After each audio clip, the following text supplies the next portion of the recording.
do a good job and let the spectators enjoy it. Nobody taught me how to navigate or drive. Done rallying over 25 years. Now I retired in 2010. I've become a mwalimu, an instructor, and I'm training students in. I've got students in Kenya, Uganda, Tanzania, Rwanda, and Burundi, and I teach for free. I've got over 60 students in Kenya who are rallying. Among the leading, I'm very proud because before it was Sylvia King and Taith, and there was no African lady, but now you've got Lynette Ouko, Tuta Myonki, Ellen Shiri. These are all my students. They have really learned from where I started teaching, and currently I'm off because of COVID. We've just prayed COVID dies out, and in the Safari Rally itself, I've got over 500 students who are marshalling. They're all my students. The chief safety officer in the Safari, Norris Angalo, is my student. We should be proud of having got the Safari back after 19 years, and we should thank President Uhuru Kenyatta, CS Amina Mohamed. They have put lots and lots of work, and it couldn't have been done without the serious efforts of people like Phineas Kimathi, Jim Kamura. There is a team there, but Phineas has put lots of work there. Phineas is the CEO of the Safari Rally, and with President Uhuru Kenyatta, CS, they've been combining efforts. And when the president of a country is dealing with the president of FIA, that has got lots of force. No other country in the world is known for that.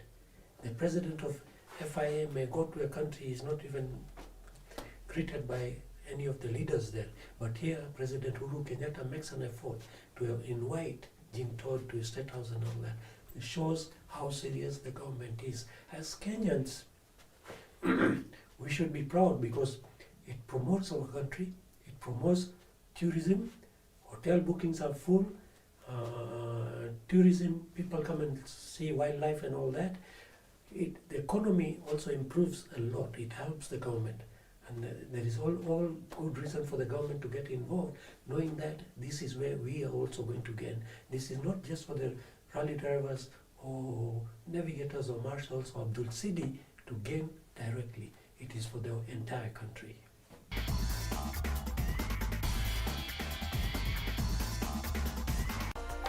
Tonight on KBC Channel 1. Bye. Okay. Tiff. What is it, Eric? Is a Tiff. At least find out who Glenn is working with. Ndamsaka alafu nitakushow. Kama unataka uzuri, usichukue pesa ya huyo mama. Utaenda jela. Unataka kumwaga uga. What do you think is going to happen once you solve your father's mystery? Let's wait and see. If I go down for anything whatsoever, you better believe I'm taking Joel and Chris with me. I can't take this anymore. I'm done. Jacky, mimi naona tuishie. Wewe zidi. So this is your game plan? Next on. Come on, buddies. Give me a high five. It's great to be back. This is the next generation.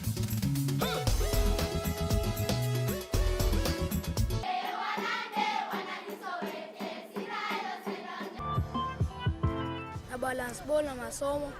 Ninaga shule Monday to Friday. Mpende talent zenyu. Yeah, wazazi msupport watoto. Yeah, we're going to arrange flowers in a vase.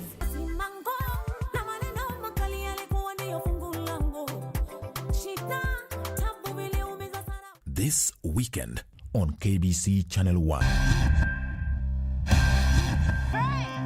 come with me. It really is a very nice hotel. Make yourself at home. There are two men trying to break down the door. You were part of the plan. This is exactly why she chose him, to distract us. I am sorry I got you involved in all this. Why are you involved? You wish to report a murder. Attempted murder. That's not so serious. Not when you downgraded from murder, but when you upgraded from room service, it's quite serious. This weekend on KBC Channel 1. Naongelea mimi na jamaa yupi ambaye umeonana naye? Umesahau penye ulinifukuza kwenu wewe? Umesahau uliponifukuza kama leo unakuja hapa kwetu unaniambia jamaa. Iwe ni jamaa iwe ya kuhusu nini wewe? Yaani wewe mtu wa gavana mzima aishi kwenye nyumba kama hii. I didn't expect this.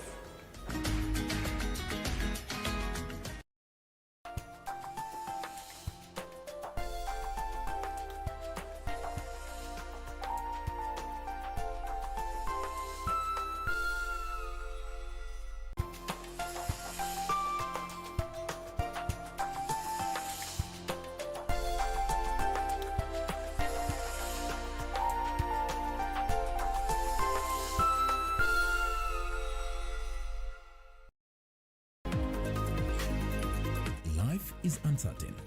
Even if your regular income has been affected, you can still talk to your insurance service provider and convert your policy to a paid-up policy. You will not be required to pay further premiums, and your insurer will still be liable for the benefits payable under this option. Now you know. IRA, promoting insurance, protecting the insured.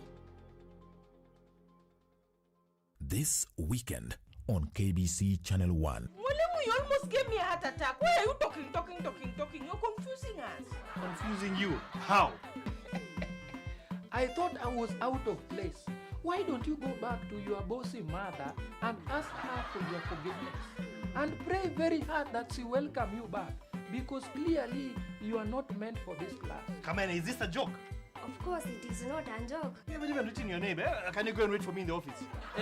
Mr. Tisha, I have been here for so long, so if you don't mind, I have a pressing matter I need to handle. How about I give you all a pressing issue?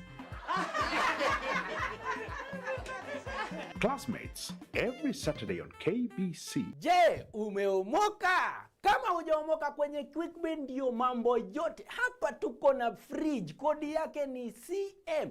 Tuko na gas cooker, kodi yake ni CK. Tuko na TV, kodi yake ni TV. Tuko na simu aina ya Samsung ni SM ama Oppo ni Oppo. My friend, mahali popote unanitizama, eka hizo kodi zake kisha utume kwa 4032353. 4032353, alafu utakuwa unaomoka na hizi bidhaa. Kumbuka, kwenye QuickBin ni bidhaa bora zaidi kwa bei ya chini kwa chini.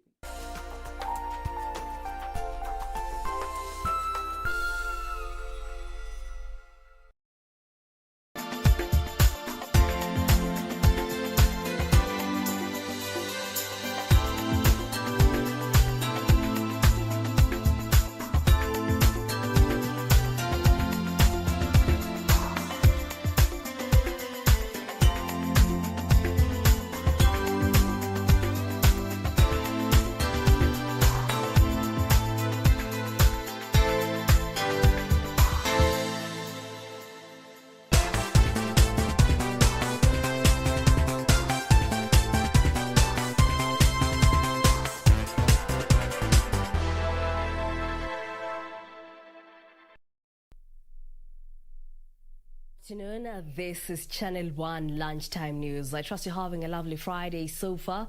Well, we have a comprehensive bulletin lined up for you.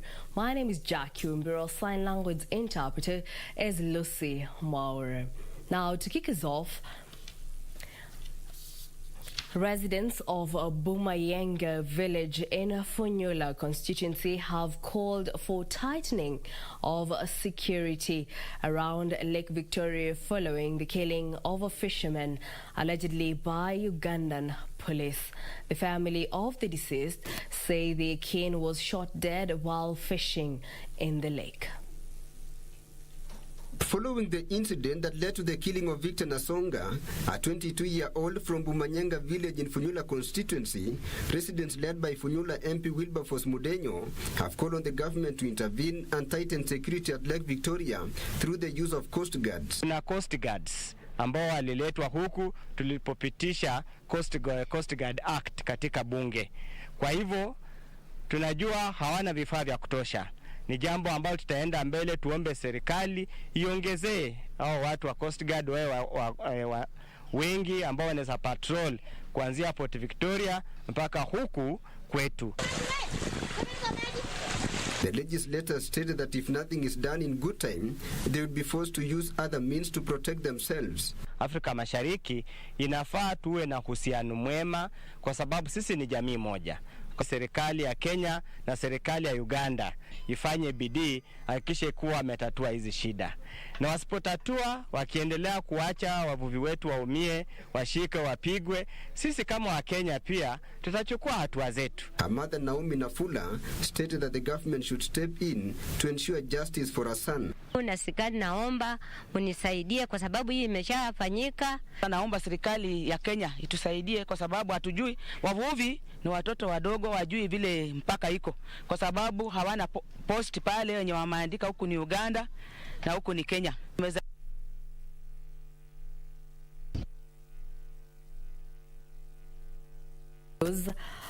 Communities living along the Isiolo-Garissa County border have been urged to work together in ending tribal conflict in the region. The region has recorded a rise in cases of interclan clashes over the last few months, leading to loss of lives and property. A meeting convened to chart a peaceful course failed to achieve its intended objectives after leaders drawn from Garissa allegedly skipped the meeting.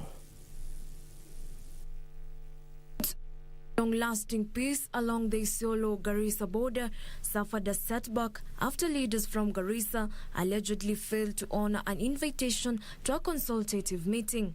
The meeting, which was however attended by the Garissa security team, did however resolve that there is need to foster cohesion among residents living in the restive region. Mimi naomba hitu moja tu. Vijana wetu ambao wanastahili kuwa na sisi hapa waelezwe ya kwamba vita haina mshindi. Ya pili, tuone vile tutaweza kushugumza kwa sababu hakuna mtu atajitoshelesha kila rasilimali. Na kila rasilimali kwa maji na kila rasilimali kwa pastures. Leo kutanyesha kwenu na kesho kutanyesha mahali nyingine. Je, mtahitaji malisho wakati kuna kiangazi kwenu? Mtahitaji? Tafadhali tuishi kwa umoja. Tafadhali we share resources kwa sababu ni leo tu Mungu ametupea nafasi. Kesho hujui. Interclan clashes has intensified over the last few years, leading to loss of lives and destruction of property. Mimi nashangaa sana kuona kwamba sisi tunauana, watu ambao wako namna hiyo tunakuwa kila wakati tunauana. Hii ardhi hii watu wetu tumekuwa tumeishi na wao kwa muda mrefu sana. Si kitu ya leo, lakini katika hiyo jambo lolote kila wakati kinatokea kitu inaitwa kifo. Mtu anakufa kila wakati. Wale tumeua inatosha. Wale tumeua. Upande wa Borana waliua, upande wa jirani zetu wameua, hiyo inatosha. But as leaders trade accusations, communities have been challenged to look beyond their tribal differences and learn to foster peaceful coexistence for the benefit of both sides. Kuanzia leo, kama hujui jinsi ya kuishi na mtaita kama mimi, anza kujipanga kuishi na mimi kwa sababu Kenya hii ni yangu na tutabanana hapa hapa. Kama hujui kuishi na Mborana, kuanzia sasa anza kupanga jinsi utakavyotafuta muafaka wa kuishi na yeye kwa sababu tuko Kenya hii pamoja. Kama hujui kuishi na Msomali, kuanzia dakika hii anza kujipanga vile utaishi na yeye kwa sababu tuko Kenya moja. The perennial conflict is said to be fueled by stretched posture, mistrust among leaders, and revenge. Jacqueline Masharia for Channel 1 News. Narrow County has launched its first ever child witness protection box in court for the purpose of shielding minors when giving personal testimonies in court. Presiding over the event, High Court Judges Francis Gikonyo and Mohammed Kulo reiterated the importance of handling children's cases in private. Speaking at the launch was Justice Francis Gikonyo, who stated that every child has a constitutional right of being protected when giving a testimony, and called on lawyers, children officers, police officers, and all members of the public to protect children when addressing their issues. Tumepatiwa leo hii sanduku ambao imeundwa kwa teknolojia ya kisasa ili mtoto anapotoa ushahidi wake akiketi pale anatoa ile ushahidi bila uoga. Mshtakiwa ama mshukiwa anaanza kuona ule mtoto ndani, lakini yule mtoto hataanza kumwona yule ndio aweze kutoa ile ushahidi yake kwa njia iliyo sawa bila kustuka ama uoga wowote kwamba yule ambaye alimdhulumu ataanza kutoka hapa na kaenda kumdhulumu yeye baadaye.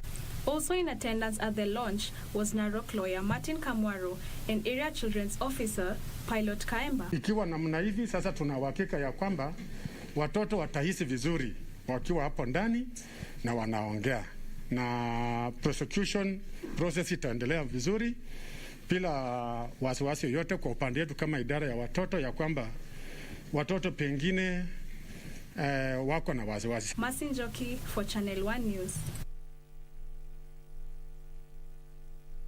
On matters health, Laikipia County Government has confirmed laxity on the part of medical staff is to blame for the death of a patient in Nanyuki Teaching and Referral Hospital.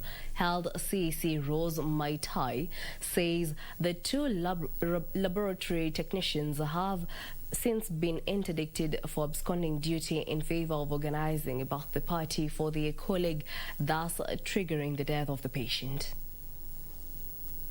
The Nanyuki Referral Hospital has been on the spotlight following the death of a patient who was left unattended to at the emergency unit as she awaited her laboratory test results that took too long. The delay occasioned by the laboratory technicians who were organizing a surprise birthday party for their colleague, leading to the death of the patient, 58-year-old Halima Hassan.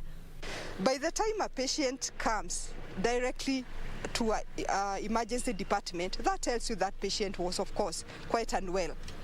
The emergency department did what they were supposed to do, which is basically to stabilize the patient. And after she was stabilized, she was sent to the Department of Laboratory for test. The Laikipia Department of Health acknowledging the negligence by the members of staff at the hospital. The preliminary findings show that there was a bit of delay, unnecessary and uncalled for delay in that department.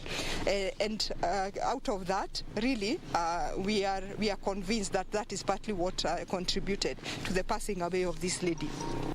Laikipia Health CEC Rose Maitai saying that action has since been taken against the two staffers following investigations.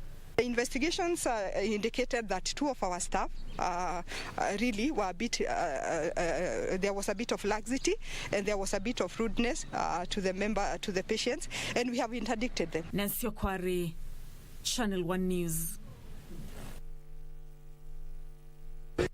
Away from that, Embudre Kali artisans have welcomed the directive on technical competence-based certification. President Uhuru Kenyatta issued the directive on Madaraka Day, requiring Kenya National Qualifications Authority to fast-track the internalization of the policy framework for comprehensive recognition of prior learning. Embu County artisans say they have in the past been overlooked in the market despite their technical skills, while their certified counterparts were awarded contract tenders and other opportunities. They said they are now hopeful that the policy will enable fair competition. Tukiangalia hapa, sisi tunafanya kazi ya practicals. Na wale watu wengi sana wale wanakuanga na certificates, hata anafanya kazi ya theory. Wakiingia hapa pengine uambie wafanye kitu fulani watafanya. Tuletoa hizo certificates. Penyani mtu anaweza pata chance ya kwenda kuiza kazi huko nje kwa kampuni za serikali. Kenyans who had acquired hands-on skills without formal training will now be able to acquire higher academic levels. The policy seeks to address inequity in tendering contracts and expand opportunities for the Jua Kali artisans and craftsmen to participate more meaningfully in Kenya's economy.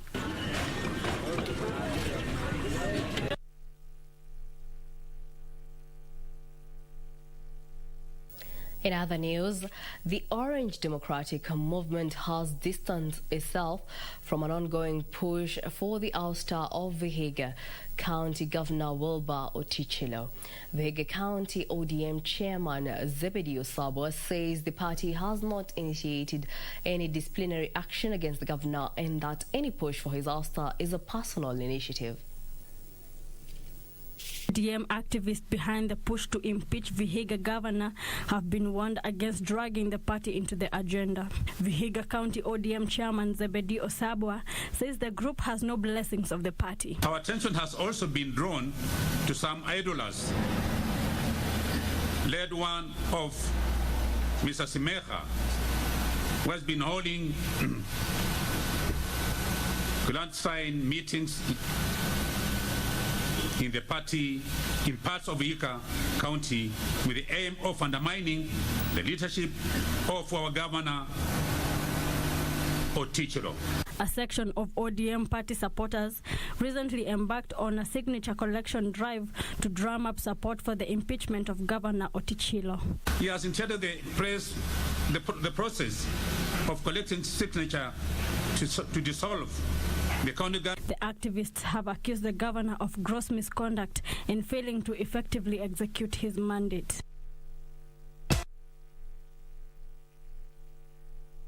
And on that note, we take a short break. Don't go too far. We'll be right back.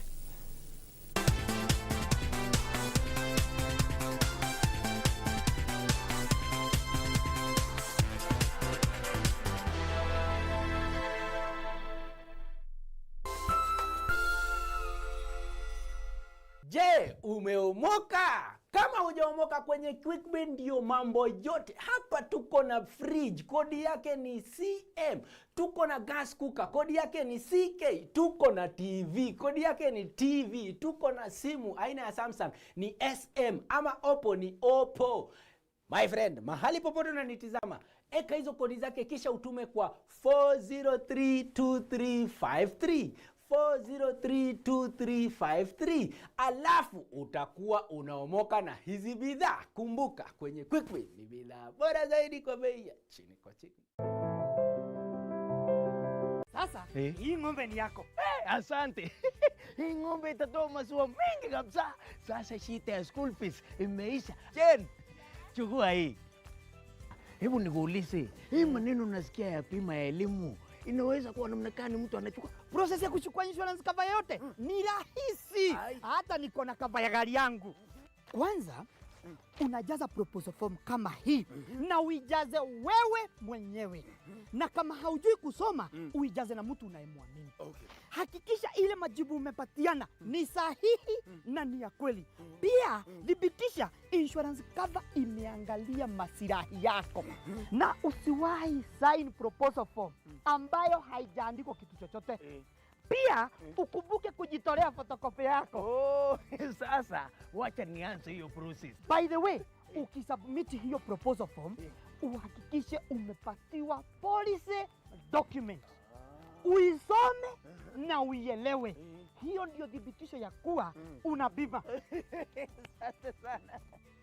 Ujumbe huu umeletwa kwako na IRA. Sauti ya Kenya. Juu milimani na hata mabondeni, Radio Taifa inatamba kutamba. Sasa unaweza kupokea matangazo ya Radio Taifa loud and clear popote ulipo Western Kenya. Radio Taifa usisahau unaweza ukatupata kupitia ukiwa Busia, Siaya, Vihiga, Mumias, Yala na maeneo yaliyoko karibu.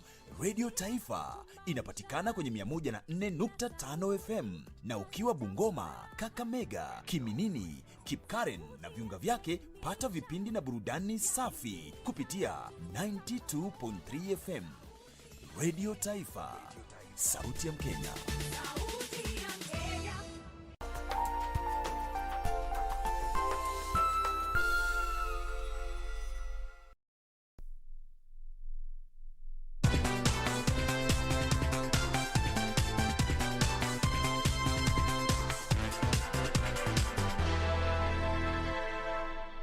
Welcome back. Now to proceed, residents of Kagongo village in Kiambu County are accusing area leaders of starving them of development. The locals who commissioned the water project in the area say they have remained forgotten and have to that effect taken up the implementation of development projects in their locality.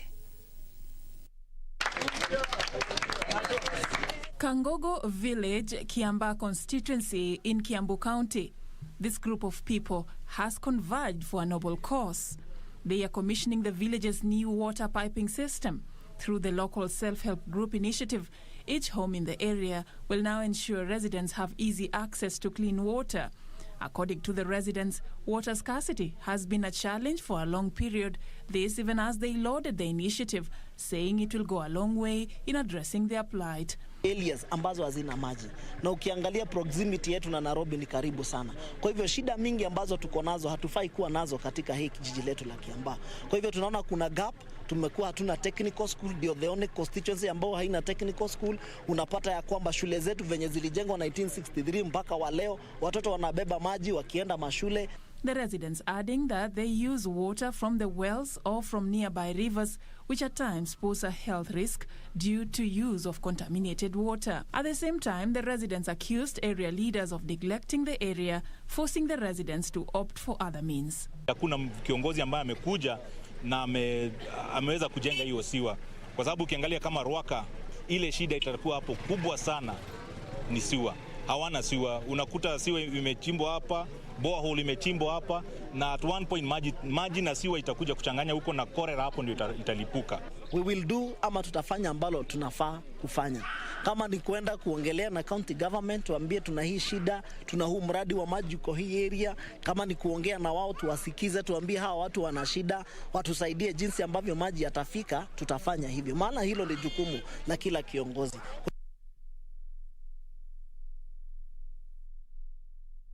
Moving on, a dispute has erupted over the ownership of a 67-acre parcel of land in Gelani village of Machakos County. A group of youth descended on the said piece of land, flattening buildings and everything else on their path. A family which also claims ownership of the land says some powerful individuals are using the police to dispose them of the property, which they claim has been in the family for generations. Charles Monyao says his family was forced to spend the night in the cold after hired youth destroyed their houses over the ongoing land dispute. Monyao say they settled on the land in 1965 after acquiring it in 1963 and has all documents to prove ownership. Na ndio walikupika hiki shanga askari wakaja. Na hao askari walituambia hata hii leo itapomolewa. Leo siku hii tuambia tutoe vitu ipomolewa. Haya, kabla wajatoka walituambia tupomoe na mikono yetu, tukakataa. Wakatuambia hata tukikataa usiku hii watakuja wapomoe. Hata yule mlikuta hapa alituambia namna hiyo, hii nyumba watakuja pomoe usiku. The 67-acre land had been fenced by an unknown individual using strong arms barely a month ago.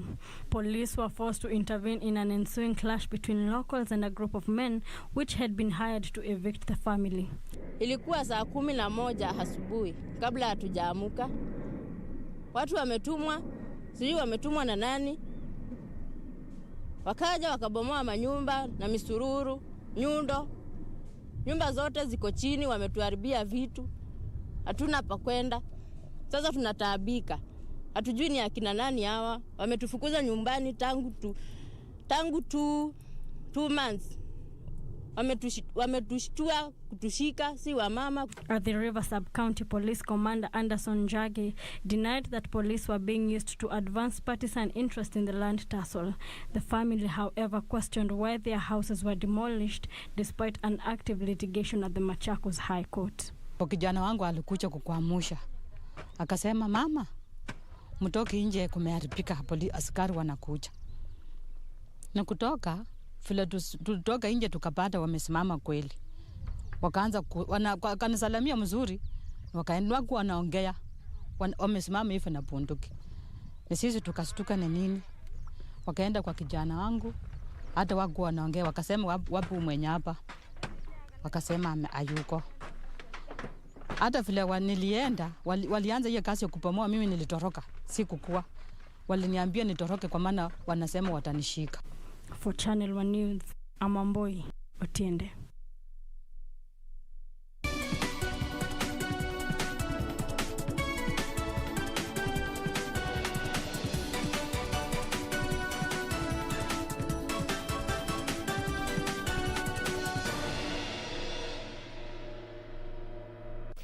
Now, let's talk business. A steel maker, Devki, has withdrawn from a deal to acquire Mumia's sugar company.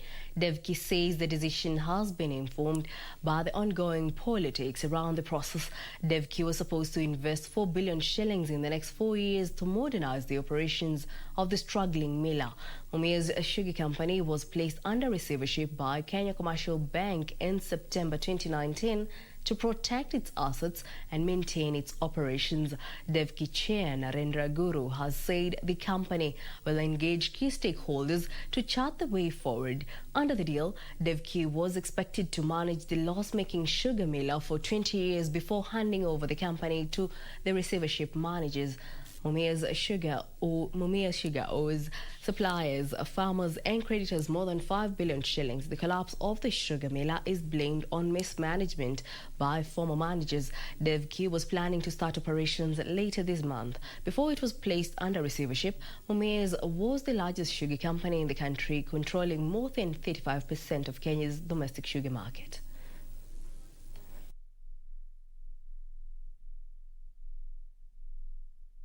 Now, experts are calling on the country's financial regulatory bodies to consider incorporating cryptocurrencies in the market as tradable financial instruments in order to allow users to raise capital in public and private markets. Public policy analyst Stephen Mokasi says bringing crypto within the frameworks of securities will help grow Kenya's fintech industry and promote innovation in the sector. Kenya is one of the leading African countries among 10 countries globally in terms of cryptocurrency holdings and blockchain-related transactions. As of January 2018, Kenya's Bitcoin holdings represented over 2% of the gross domestic product. However, in December 2015, the Central Bank of Kenya issued a public statement indicating that virtual currencies such as Bitcoin are not legal tender in the country, and therefore no protection exists in the event that the platform that holds a virtual currency falls. Caution, caution, caution. Study a lot about it. Do take the time. Most of the bigger players in cryptocurrency space have a lot of people under their who are giving them advice. If you're just going to be doing it like by the way, I don't think cryptocurrency trading can be called a side hustle. In 2018, the country, in its efforts to remain at par with emerging technological economies, came up with a distributed ledger technology and artificial intelligence task force to help develop a roadmap for emerging technologies that will define the evolving fourth industrial revolution. In its report, the task force recommended that there be a draft of a digital asset framework that will enable Kenyan citizens to raise funds through initial coin offerings, as well as create a digital locker for every citizen to securely store official documents, use blockchain to track agricultural produce from end to end, as well as distribute farming subsidies through a blockchain control agri-token, introduce blockchain technology to enable customers to trace the supply chain of medication, develop a health token incentive to reward citizens who maintain a healthy lifestyle, as well as use a blockchain supply chain networks to flag and report counterfeit goods. You'd have to be very adept at analyzing what current circumstances are. If you have a lot of money and you feel like you'd find a safer haven of storing your resources in your phone as opposed to keeping it in a bank, that's an option you can go for. With this in mind, experts are saying allowing initial coin offerings as an entry point for cryptocurrency will help deepen the financial markets in Kenya. The preference, as has been touted before, is that if Kenyans were to look at crypto, probably look at it more from the securitization standpoint rather than at the point of utilizing it as a currency, because acceptability is still very low in the world. On its part, the Capital Markets Authority on February 21st, 2018 issued a cautionary note warning investors from taking part in initial coin offerings, indicating that ICOs were not yet approved. It's an interesting space. I think the one thing that happens with crypto for me and what I would tell any Kenyan is trade on the edge of caution. Be cautious, cautious, cautious. Because cryptos have still yet to be embraced from a regulatory standpoint by both Kenya and a lot of other jurisdictions in the world. Currently, the top 2021 cryptocurrencies in the world are Bitcoin, Bitcoin Cash, Cosmos, Dogecoin, Ethereum, Compound, Polkadot. Market watchers are keeping an eye on Chinese and American financial regulators for possible signs of embracing cryptocurrencies. Alan Auko, Channel 1 Business. Tension is high in the tea growing zones in KBC County over the management of tea companies. Tea farmers are accusing the Kenya Tea Development Agency of dragging its feet in handing over the management of tea factories who were elected 2 months ago. Now our reporter Grace Mweni has the details. Trouble has been brewing in parts of tea growing zones in KBC County. Tea farmers are accusing the Kenya Tea Development Agency causing confusion by sowing division among farmers. Kitu ya kwanza ile inafanya sisi kama wakulima na viongozi wa eneo hii tunataka watu wetu watoke kwa umasikini. Wamenyanyaswa for long. KTDA is citing an ongoing case at the High Court in Nairobi, which is expected to rule on the legality of the elections that were held in April this year. Wakulima wamekuwa wakilia, wamelia siku nyingi sana. Wanataka wasaidiwe. Lakini hawajakuja. Hao kazi yao ni kuwaibia kutoka kwa buying centers, kuendelea mpaka kwa factory, mpaka mahali wanauza chai huko Mombasa. Representatives Peter Mumanyi and Zakari Motari has said the farmers will take charge of tea factories for sound management of their cash crop and proceeds decrying systematic exploitation of the farmers. We really don't know what is happening in this factory because the management are very wishy, always giving excuses, not meeting us. And you know, when we come to a board meeting like this and we don't have the unit manager who is the overall manager here briefing us what is going on, then we get it very difficult. The new team is urging farmers to support the government's efforts to streamline the industry. Elsewhere, KBC County has started registering coffee farmers biometrically to eliminate malpractices in the coffee industry. Speaking during the launch of biometric system registration of farmers on Wednesday at Nyamache Coffee Farmers Society, Executive Member for Agriculture Esman Onsarigo said that farmers' details will be captured at the factory level and headquarters in KBC Town. We want to know how many farmers do we have like in KBC County? Who are the coffee farmers? We also want to know where are they located? What is the number of trees they have? How many kilos are they able to produce? Robert Kipngetich, a biometric system consultant at Agmon International Farm, urged coffee farmers in the region to turn up in large numbers with identity cards or Huduma number cards for registration. We as a consultant, in terms of the security breaches, we have done all the necessary, we have installed all the necessary software needed. We believe that the data is safe, and since the new data commission is in place, we believe also new regulation also is going to come up, which is also going to help us.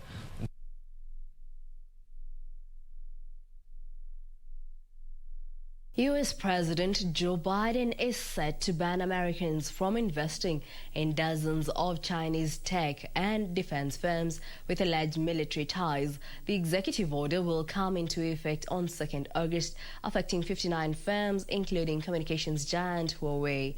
China has hit back at the U.S., accusing Washington of disrupting global trade order. Now, here are the details of this and other stories in our International Business Roundup. Under the new order, U.S. investors will be banned from buying or selling publicly traded securities for other companies, including the China General Nuclear Power Corporation, China Mobile Limited and Costa Group.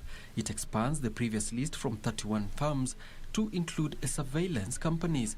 The list of firms will be updated on a rolling basis. Even before the official announcement, China is expected to hit back at Washington with similar measures as the two global superpowers engage in a tit-for-tat diplomatic and trade tiff. The China-US relationship is crucial to both sides and the wider world, with Beijing repeatedly calling on the new administration in Washington to improve relations which collapsed under the predecessor Donald Trump. Meanwhile, the travel and tourism industry has hit back in England following the announcement of tighter rules on foreign holidays.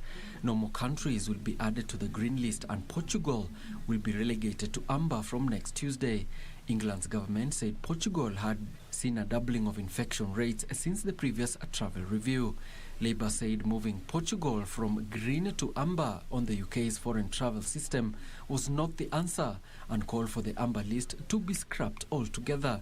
The government has been accused of causing chaos with the mishandling of travel restrictions at the border by the Labour's Shadow Home Secretary, Nick Thomas-Simons.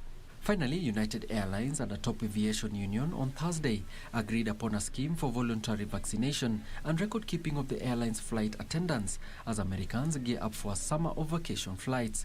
The Association of Flight Attendants said that it expects some countries to make it mandatory for flight crews to be vaccinated and that maintaining vaccination records would allow United Airlines to meet such requirements efficiently. The union further said that the voluntary program, which recognizes those who have already taken the jab, does not require flight attendants to be vaccinated.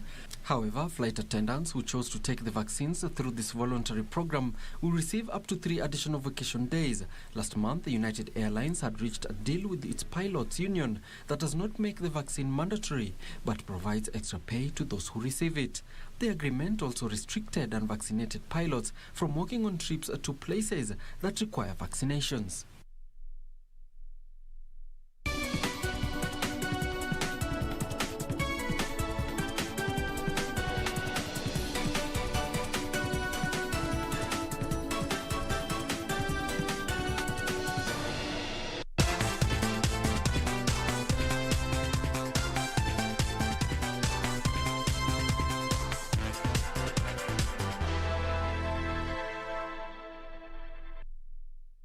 Health officers at the Homa Bay County Referral Hospital have expressed concern over what they term as depleting oxygen supply amid rising cases of COVID-19 in Nyanza region.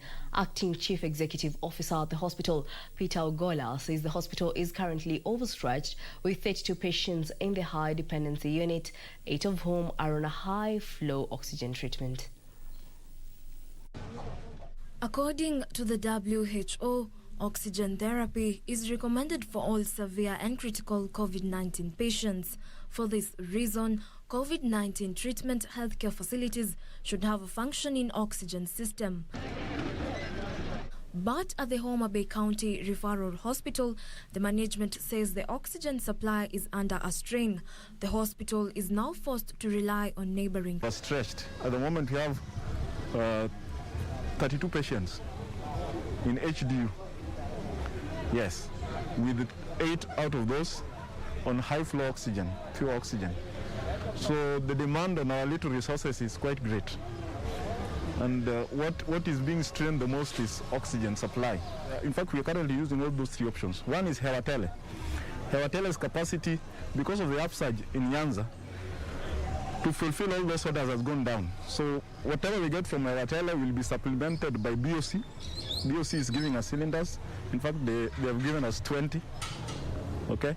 And then the third one is Nyamira County Referral Hospital, which luckily for us is able to fill both BOC and Hewatele cylinders. Nyanza region has been on the radar of the Ministry of Health following a spike in COVID-19 cases, with Kisumu County topping the charts of cases of the coronavirus. Other counties in Nyanza that are hard hit include Siaya and Migori. West Pokot is among regions in Kenya that still have a low uptake of modern family planning methods, although there is an improvement compared to 2013. This is according to a survey released by Performance Monitoring for Action. The organization is calling for more dispensation of information on contraception among women visiting hospitals in the county to aid in making informed decisions on the choice of contraception to use. The survey that was conducted by Performance Monitoring for Action between September and December 2020 found that compared to 2013, when the use of modern contraceptives in West Pokot stood at 13%, there was an increase of uptake to 26%. The research was conducted among females aged between 14 to 49 years, both in urban and rural parts of the county. Mary Thiongo, a senior technical advisor at Performance Monitoring for Action, calling on the county government to focus on providing information to women in the county on family planning and its importance. Moving forward, they will be implementing targeted interventions such that they can be able to tailor around the gaps and make sure that they continue improving the health indicators in the county. Sababu our illiteracy level iko chini sana. Yeah? Majority of our people, 3/4 hawajaenda shule. How are they going to be informed about child spacing or family planning? Because walisaliwa tu, walikuwa tu bila hii maneno. It takes time. The CEC in charge of health, Christine Apokerang, saying that the data was key in boosting the region's implementation of the targeted interventions. Tunataka pia family planning ifikie vijana wetu ambao wako colleges about 18 and above, those are adults. So kama wanaweza panga, kwa sababu unaona wengi wanasema I'm not married, why should I go for family planning? Hao ndio unapata tena wanapata watoto ambao hawajaingia. Nancy Okware, Channel 1 News.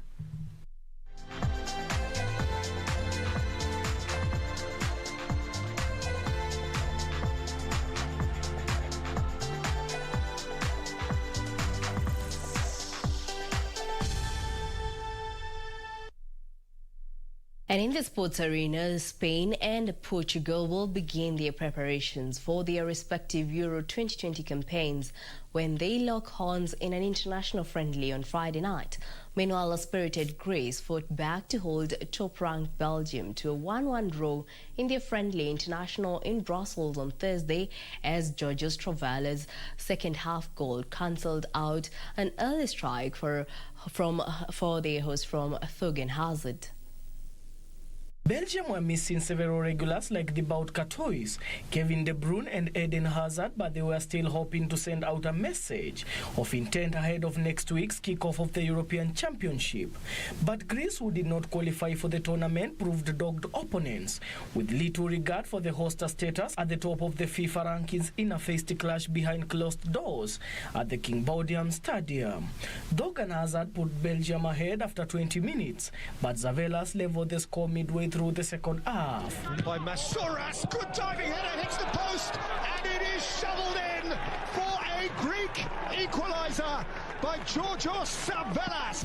Meanwhile, Spain and Portugal will begin their preparation for their respective Euro 2020 campaigns when they lock horns in an international friendly on Friday night. La Roja will take on Sweden in their first European Championship opener on June 14th, while Portugal are prepared